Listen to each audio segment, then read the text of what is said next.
সাথে থাকুন, আরও অনেক কিছু দেখার আছে এখানে। এখানে হুইল ট্রলি যেগুলো লাগেজে ব্যবহার করা হয়, তো দেখতে পাচ্ছেন কিছু মেশিন ফেলানো আছে অকেজ অবস্থায়, এইগুলা ব্যাগ,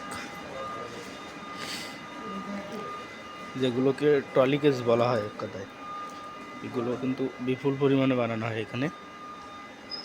তো দেখতে পাচ্ছেন অনেক ব্যাগ, যা বাইরের দেশের জন্য বানানো হয়েছে, এটা বাংলাদেশে ইউজ করে না।